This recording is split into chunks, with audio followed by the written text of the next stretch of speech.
9월 28일 법률방송 러투데이 시작하겠습니다. 첫 소식입니다. 박근혜 전 대통령과 최순실 씨에게 뇌물을 준 혐의로 1심에서 징역 5년을 선고받은 이재용 삼성전자 부회장에 대한 항소심 첫 재판이 오늘 열렸습니다.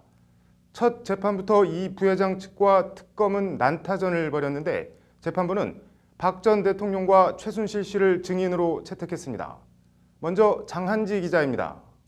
서울고법 형사 13부 심리로 열린 항소심 첫 공판 준비기일. 공판 준비기일은 본재판 준비 절차여서 이재용 부회장은 오늘 법정에 나오진 않았습니다. 특검과 이 부회장 측은 자리에 없는 이 부회장의 혐의를 두고 첫날부터 치열한 기싸움과 난타전을 벌였습니다. 그런 이 부회장 측과 특검이 유일하게 의견을 함께한 부분이 있습니다. 박근혜 전 대통령과 최순실 씨를 증인으로 신청한 겁니다. 부르겠다는 증인은 같지만 이유와 목적은 정반대입니다.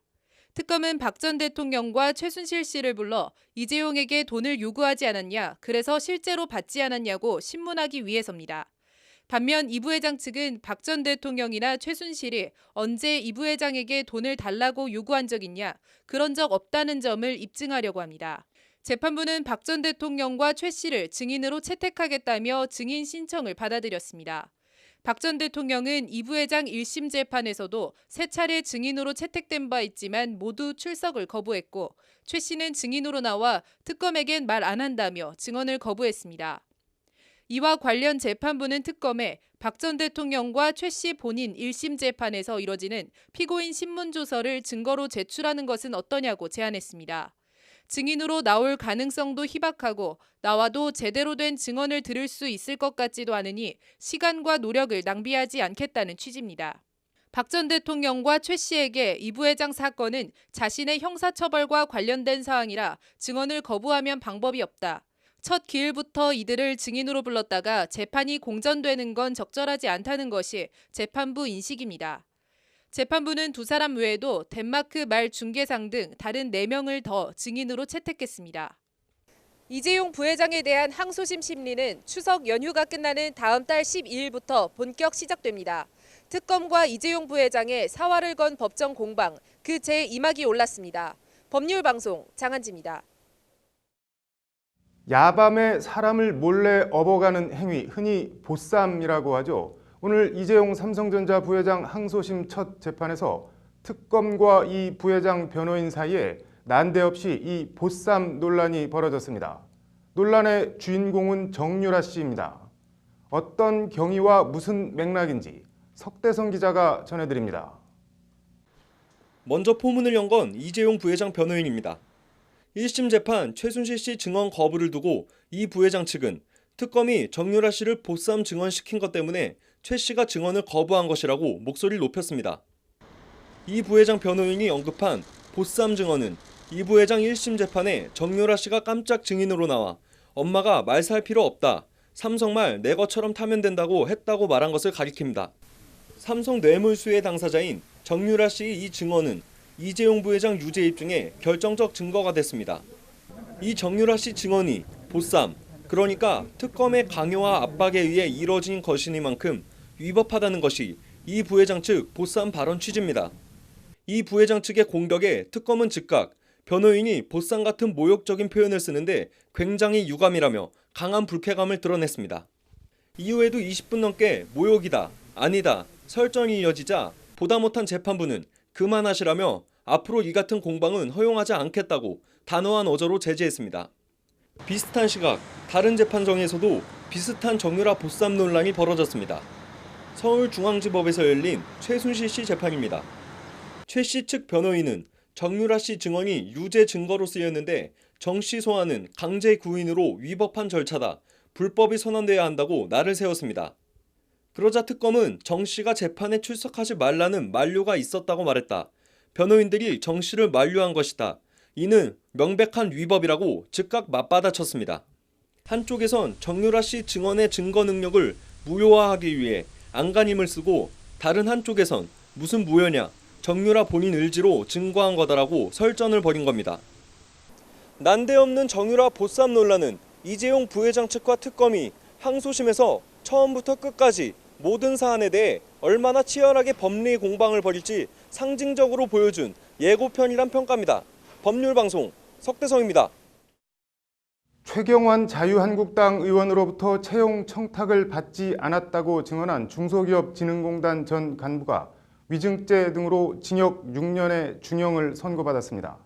수원지법 안양지원 형사 1부는 위증 등 혐의로 기소된 중진공 전 간부 전모 씨에게 징역 6년의 벌금 1억 원을 선고했다고 오늘 밝혔습니다. 전 씨는 지난해 6월 최 의원 사무실에서 일한 인턴 직원을 특혜 채용한 혐의로 기소된 박철규 전 중진공 이사장 재판에 증인으로 나와 채용 청탁을 받은 사실이 없다고 증언했습니다. 그러나 석 달 뒤 박 전 이사장은 법정에서 최 의원으로부터 채용 압력을 받았다고 진술했고, 검찰은 전 씨가 증언 이틀 전 최 의원 보좌관을 만나 부탁을 받은 사실을 확인하고 위증과 중소기업으로부터 뇌물을 받은 혐의 등으로 재판에 넘겼습니다. 채용 외압 혐의로 기소된 최 의원은 혐의를 전면 부인하고 있어 전 씨에 대한 법원 판단이 최 의원 재판에 영향을 미칠지 주목됩니다. 이명박 정부 국정원의 정치 공작을 수사하고 있는 검찰이 원세훈 전 국정원장을 추석 연휴 중에 우선 국고 손실 혐의로 기소할 방침을 세운 것으로 전해졌습니다. 이 혐의 말고도 줄줄이 검찰의 추가 기소가 이어질 전망이어서 구치소에 있는 원 전 원장, 참 착잡한 추석 연휴가 될 것 같습니다. 김효정 기자입니다. 원세훈 전 원장은 현재 국정원법 위반 혐의 등으로 파기환송심에서 징역 4년을 선고받고 구치소에 수감돼 있습니다. 그런 원 전 원장을 검찰이 민족의 명절이라는 추석 연휴 기간에 이례적으로 추가 기소하는 건 국고 손실 공범으로 묶인 민병주 전 국정원 심리전단장의 구속기간 만료와 연계돼 있습니다.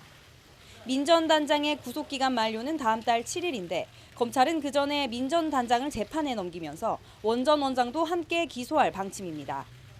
적용 혐의는 특정범죄 가중처벌법상 국고 손실입니다. 원 전 원장 등은 2010년부터 2012년 민간인 외곽팀을 운영하며 불법 정치 활동을 하도록 하고 수십억 원의 활동비를 지급해 국가 예산을 횡령한 혐의를 받고 있습니다. 검찰은 원 전 원장과 민 전 단장이 최대 48개에 달하는 사이버 외곽팀을 운영하며 70억 원가량의 예산을 부당 집행한 것으로 파악하고 있습니다. 원 전 원장은 이외에도 문화예술인 블랙리스트 작성과 관리, 박원순 서울시장에 대한 여론조작, 방송사 블랙리스트 작성과 실행 관여 혐의 등도 아울러 받고 있습니다. 검찰은 우선 국고 손실 혐의로 원 전 원장을 기소한 뒤 다른 혐의도 확인되는 대로 차례로 추가 기소할 방침입니다. 이와 관련 검찰 관계자는 범죄 사실이 확인될 때마다 법리를 검토해 별도 범죄라고 판단된다면 계속 기소할 것이라고 못 박아 말했습니다. 검찰은 내일 방송 블랙리스트와 관련해 한학수 MBC PD를 참고인으로 불러 피해자 조사를 벌이는 등 추석 연휴 기간에도 관련 수사를 이어갈 것으로 알려졌습니다. 법률방송 김효정입니다.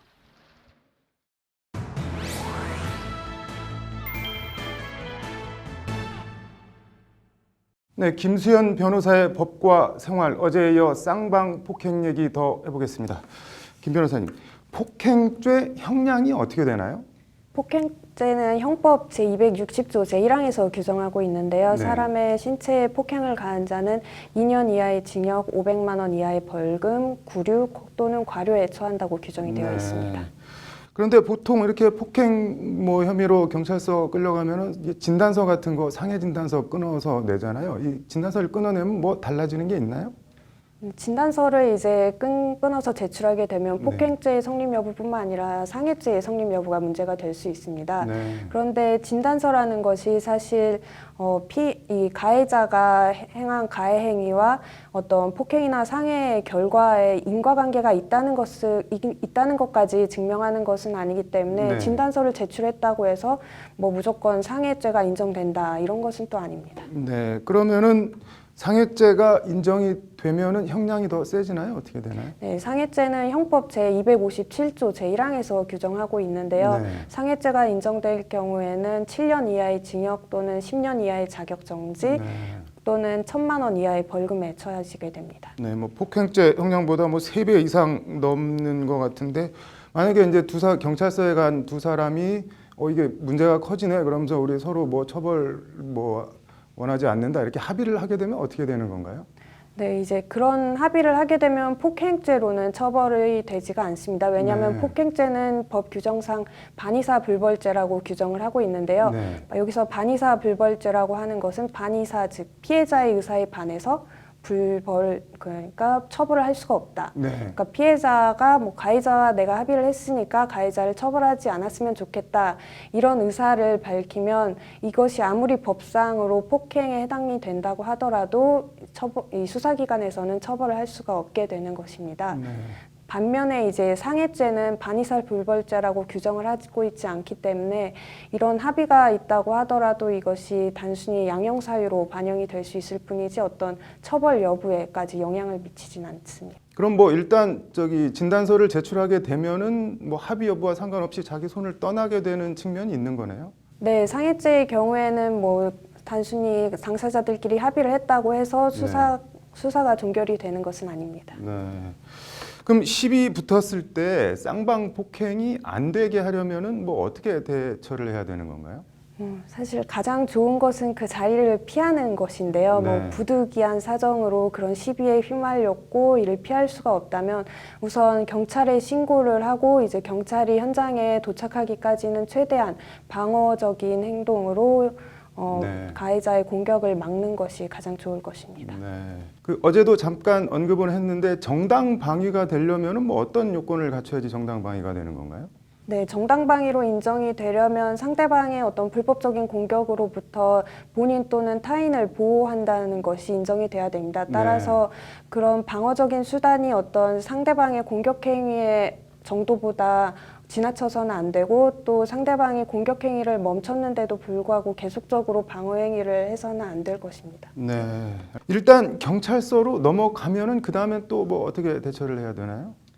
우선 수사기관에 뭐 쌍방폭행이라든지 그런 혐의로 입건이 되게 되면 당시 현장에 있었던 목격자나 뭐 CCTV가 있다면 CCTV 등 이런 관련 증거를 최대한 많이 수집을 하는 것이 좋습니다. 그리고 수사기관에서 조사가 이루어지게 될 텐데 그 과정에서 최대한 일관적인 진술을 통해서 구체적인 사실관계를 밝히는 것이 좋을 것입니다. 일관되게 진술하는 게 중요한 네네. 말이네요. 뭐 경찰서 갈 일은 가급적 없는 게 좋겠지만 일단 뭐 갈 일이 생기면은 법적으로 좀 현명하게 대처해서 뭐 최소한 억울한 피해는 안 봐야겠네요. 네.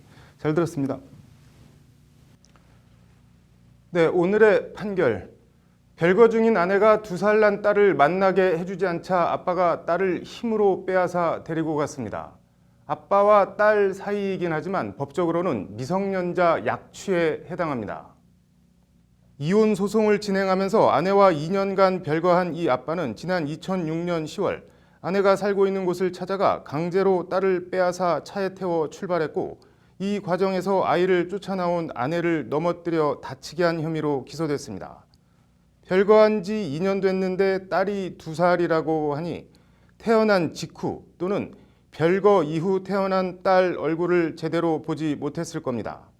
당시 딸의 양육권은 엄마에게 있었고 아빠에겐 일주일에 한 차례 면접 교섭권만 있었다고 합니다. 그런데 아이 엄마는 이 일주일에 한 차례 면접 교섭권, 일주일에 한 번 딸과 아빠의 만남마저 막았던 모양입니다. 그래서 참다 못한 아빠가 딸을 강제로 빼앗아 데려나갔고 미성년자 약취 등 혐의로 재판에 넘겨진 겁니다. 수원지법은 오늘 이 아이 아빠에게 징역 6월에 집행유예 2년을 선고했습니다.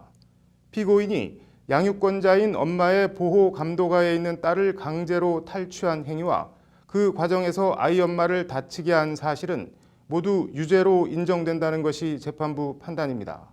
재판부는 그러면서 다만 피고인이 딸을 데려간 목적이 다른 데 있는 게 아니라 아버지로서 딸을 보고 싶어하는 감정에서 비롯된 점 등을 참작했다고 양형 사유를 밝혔습니다. 다른 사람은 모르는 둘만의 사연이 있었으니 핏덩어리 딸을 두고 별거하며 이혼 소송을 벌였을 겁니다. 양육권이 아이 엄마에 있는 점으로 미뤄 결혼 파탄의 책임도 아마 아이 아빠에게 있었을 겁니다. 아이 엄마가 얼마나 미움이 사무쳤으면 아빠가 딸도 못 보게 막았는지도 얼추 짐작은 갑니다. 다만 이제 2살 된 딸은 무슨 죄인지, 어른들 싸움에 왜 아이가 볼모가 되고 상처를 받아야 하는지, 그게 씁쓸할 뿐입니다. 오늘의 판결이었습니다. 네, 이어서 법조계 소식 전해드리겠습니다. 법무부 인권국장에 최초로 비검사 출신 황희석 변호사가 오늘 임명됐습니다. 인권국장은 원래 일반직 공무원도 보임할 수 있는 직위였지만 그간 검사만 임명됐습니다.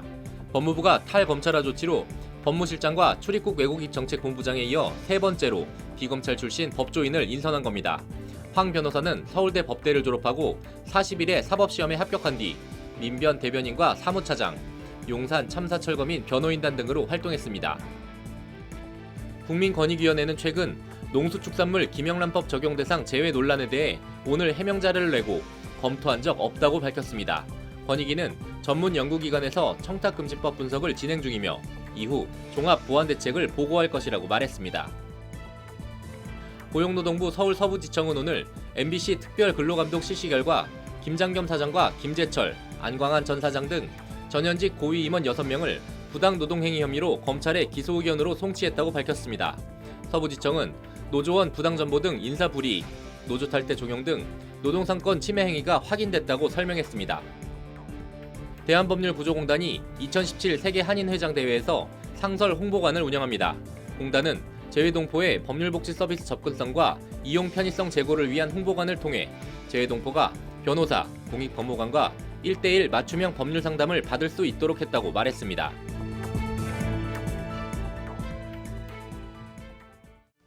(9월 28일) 법률방송 로투데이 마치겠습니다. 시청해주셔서 감사합니다.